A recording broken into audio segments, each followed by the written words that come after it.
안녕하세요. 세상에서 가장 작은 책방 홍대 카페 본주에 있는 원테이블 북스토어 옛다 책방입니다. 네, 새해 첫 근무일 1월 2일인데요. 첫 책은 뭘로 했을까요? 추락! 우울증 심연 일기라는 책인데요. 왜 새해 첫날부터 우울증 얘기를 하고 그래? 이런 생각을 하실 수도 있을 것 같은데요. 이 책은 지난번에 소개시켜드린 제가 좀 별난 사람입니다만, 별나긴 합니다만 라는 책을 그린, 그래픽 노블을 그린 마드모아젤 카롤린이 글과 그림을 쓴 책이에요. 연작으로 읽기에도 괜찮을 것 같고, 출판사도 이숲 그래픽 노블을 아주 멋있게 잘 펴내고 있는 이숲 출판사에서 펴냈는데요. 이 책을 읽고 나서 제가 좀 별나긴 합니다만 아스퍼거 증후군을 이야기한 이 책을 읽고 나서 이 책도 마저 소개를 해야 되겠다 하다가 제가 또 다른 일 하다가 좀 바빠져서 계속 손을 못 대고 있다가 오늘에야 드디어 이야기를 할 수 있을 것 같아요. 제가 좀 별나긴 합니다만 아스퍼거 증후군 이야기 주인공 이야기를 들을 때도 그랬는데 또 사실 약간 비슷한 느낌을 받았어요. 그러니까 우울증, 아스퍼거 증후군도 그렇고 우울증도 그렇고 사실 현대인의 감기, 우울증은 사실은 많은 사람들이 앓고 있는 마음의 감기 같은 병이다라는 이런 이야기들도 들었었던 것 같은데 이 책도 보면서 그런 생각들도 많이 했고 공황장애다 무슨 분노 조절 장애 여러 가지 그런 현대인한테 드러나는 그런 현상들 많은 병이라고 명명되기 시작한 지 그렇게 오래되지 않은 것 같고 그럼 정신과 한번 가봐 라는 이야기들이 예전에는 정신과 하면 미친 사람들만 가는 곳 이런 이제 굉장히 큰 선입관에 편견돼 있었다고 하면 지금 감기 걸려서 어디 가서 약 타오는 것처럼 좀 그래? 그러면 감정적으로 이렇게 잘 안 돼? 그러면 한번 정신과 한번 가봐. 가서 상담 한번 받아봐 라는 이런 이야기들을 그렇게 어렵지 않게 주고받을 수 있게 된 것 같아서 그나마 참 다행이다 라는 생각이 들었는데 전작도 그렇고 이 책도 그렇고 이제 지은이들이 자신의 어떤 심리 상태를 자각하고 사실은 정신과를 꽤 빨리 이렇게 가기 시작을 하는 것 같아요. 이 책의 작가도 7년 동안 지금 앓고 있는 과정에서 이 책을 펴냈다고 하는데 여기도 4번째 정신과 의사가 나와요. 그래서 정신과 의사라고 해서 모두 다 훌륭한 건 아니구나, 모두 다 병을 고쳐주는 것은 아니구나 라는 생각들을 하면서 보다 보면 정신과 의사가 저 이번이 마지막이에요, 저 이사 가요 하고 이제 첫 번째 정신과 의사랑 헤어지고 두 번째 정신과 의사는 은퇴하고 이러면서 이 사람은 아직 여전히 그 아픈 와중인데 우울증에 걸려있는 와중인데 자꾸 이제 담당 의사들이 바쁘 끼게 되는 그런 이제 에피소드들을 보면서 참 정신과 그치 그냥 일반 의사들도 마찬가지겠지만 오진 이런 것들이 아니라 정말 나한테 잘 맞는 그런 의사를 찾는다는 것들이 정말 어렵겠구나. 그리고 나한테 어떤 에너지를 불러일으켜 줄 수 있는 의사뿐만은 아니겠죠. 일상에서도 내가 누구랑 어떻게 만나서 시간을 보내는가에 따라서도 일상이나 삶이 되게 많이 바뀌게 되는데 특히나 이제 이런 우울증이라든지 어떤 감정적인 심리적인 문제, 병을 앓고 계신 분들이라면 외부의 도움을 받고자 할 때 아니나 싶으면 빨리 다른 사람을 찾아보는 것도 한 방법이겠다 이런 생각들을 많이 하게 됐어요. 겉에부터 살펴봐야 되는데 너무 주저주절 서론이 길었네요. 우울증 심연일기 앞에 이제 작가부터 살펴볼까요? 글과 그림, 마드모아젤 카롤린, 파리에서 태어나 현재 오트사부아에 살고 있다. 오트사부아가 어딘가 궁금하신 분들은 쳐보시고요. 자전적이면서도 유머러스한 작품들을 그려내는 그래픽 노블 작가로 유명하다. 자신이 겪었던 세 차례 심각한 우울증을 소재로 한 이 책, 추락, 우울증 심연 일기를 발표하여 언론과 독자들의 주목을 받았다. 그 밖에 파리를 떠나다 수영복 입기 전 3kg는 빼야 해. 이 책도 되게 궁금해요. 등을 출간하였으며 줄리엔 블랑이 시나리오를 쓴 관광객의 그림을 맡기도 하였다. 국내에 소개된 작품으로는 제가 좀 별나긴 합니다만 임신 간단한 일이 아니었군요 아니었군이 있다. 갑자기 카페에 손님이 많아지면서 좀 소란스러워졌어요. 손님이 없어서 영상을 지금 찍기 시작을 했는데 갑자기 막 웅성웅성하는 소리가 들리죠. 생생하고 좋지 않습니까?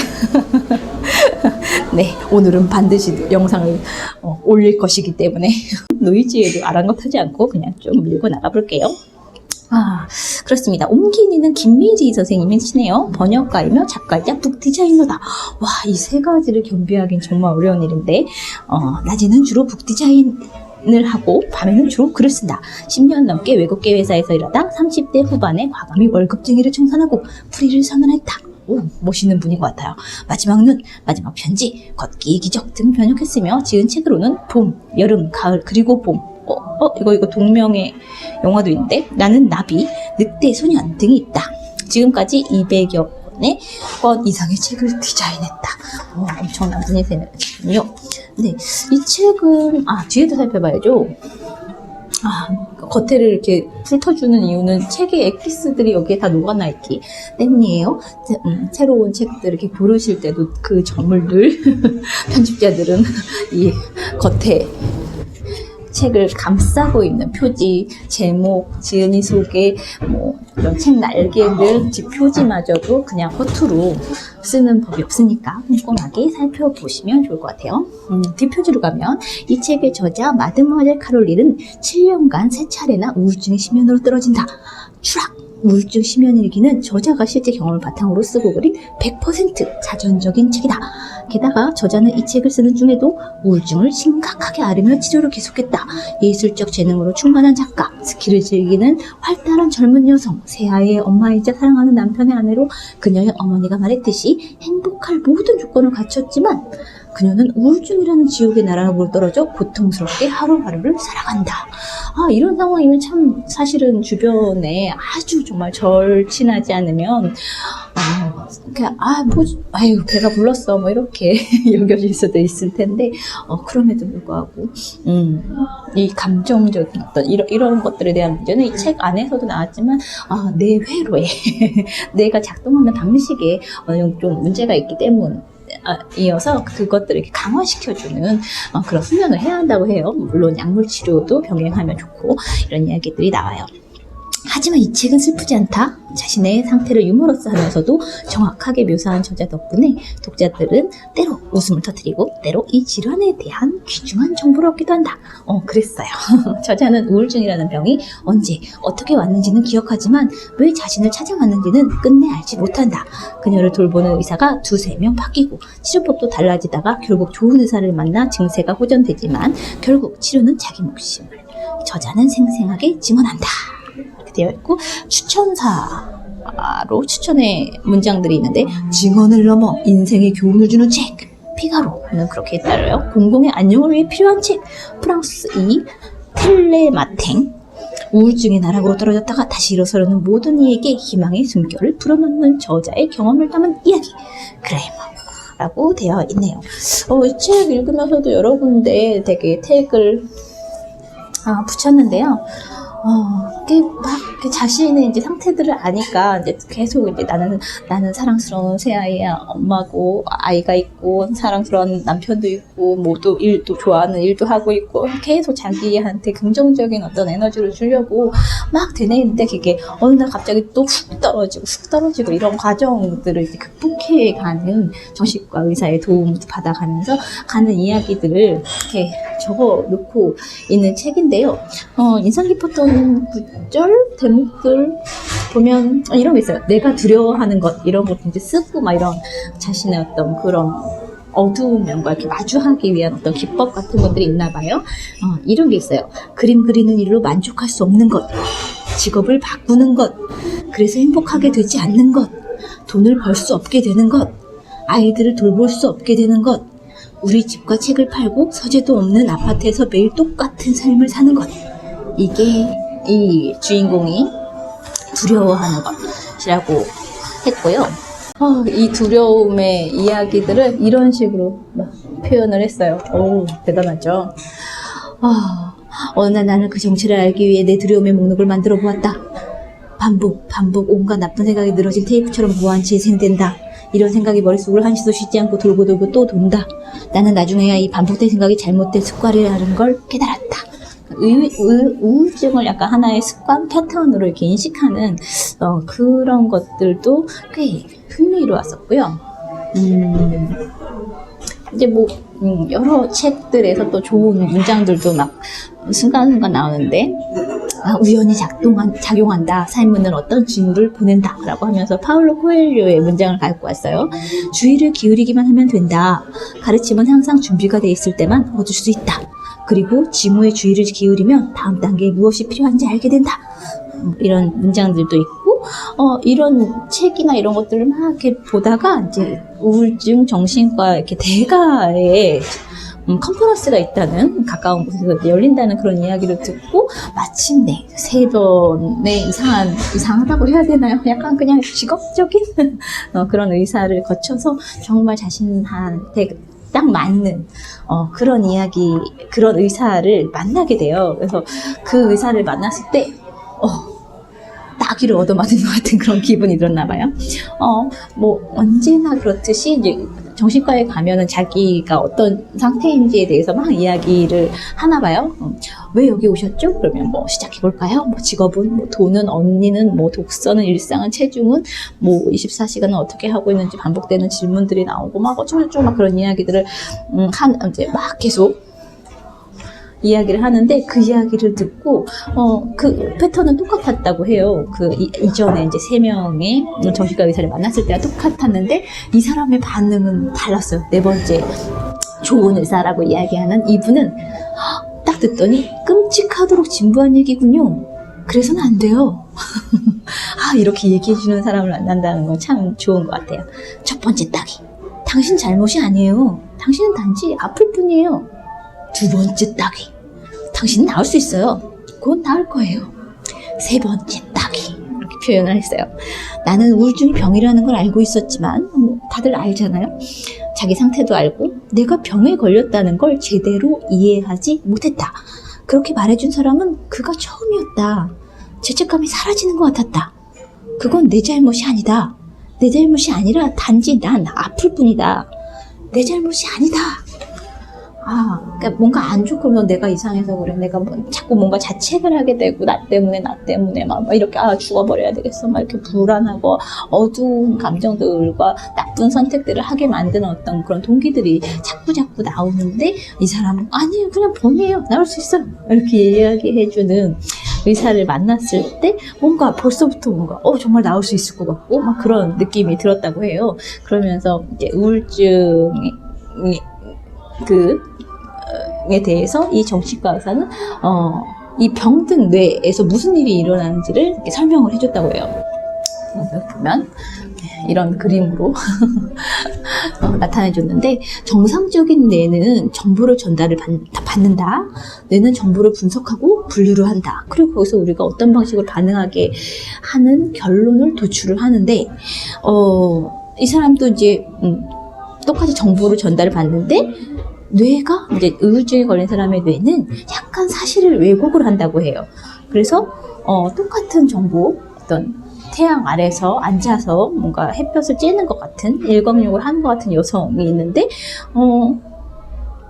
정상적인 뇌라고 하면 뭐 햇볕이 따뜻하다 뭐 이런 이야기를 할 텐데, 나는 같은 장면을 보면서도 여자가 즐겁게 일광욕하는 장면이 아니라 끔찍하게 고통받으며 죽어가는 장면을 보는 것이다. 이렇게 뇌가 자기가 받아들이는 정보를 왜곡해서 부정적으로 인식하게 하는 그런 것들을 한다고 해요. 그래서 의사는 각각의 감정이 뇌에 흔적을 남긴다고 설명을 해줬다고 해요. 자기 삶에서 이렇게 아무 일도 일어나지 않으면 이렇게 평범한데, 어떤 사건들이 일어날 때마다 이게 평범한 곳에 홈이 이렇게 파이는 그런 것들이 좀 강한 감정의 영향을 받은 사람 뇌의 단면은 이렇게 쭉 가다가 슉 빠지고 이렇게 되는 건데, 사실 살면서 이런 경험을 안 하기도 참 쉽지 않잖아요. 뭐 유산, 결혼, 우울증, 사랑하는 존재의 죽음, 뭐 로또 당첨, 이혼 뭐 이런 것들을 이야기를 해주는데, 작은 트라우마도 뇌에 아주 오래가는 흔적을 남긴다. 뭐 이런 이야기들을 하고 있어요. 여기서 중요한 문장이 하나 나오는데 나는 다비드 셰르방 슈레베의 책에서 이런 글을 봤다 하면서 정신과 의사의 임무는 뇌가 과거 상황에 대응하기보다 현재에 맞게 뇌를 정서적으로 재설정하는 데 있다. 정신과 의사는 뇌를 재설정해주는 역할을 해야 한다는 거죠. 결국 몸을 통한 방법을 사용하는 것이 더 효과적인데 이는 효과가 거의 없는 언어와 이성을 통제하는 뇌보다 정서적 뇌에 직접적인 영향을 끼친다. 그래서 우리 막 습관이나 뭐 이런 것들이 아니라 이걸 하면 좋아 뭐 이런 걸 하더라도 우리가 뭐 담배를 핀다거나 뭐 운동을 하지 않는다거나 뭐 이렇게 하게 되는 것들은 몸이 습관이 더 자고 싶었어 막 이런 거잖아요. 그러니까 뭔가 중독이 된다거나 그러니까 몸으로 하는 어떤 습관을 바꿔주면 정서적인 뇌에도 영향을 미친다라는 이야기들을 하고 있습니다.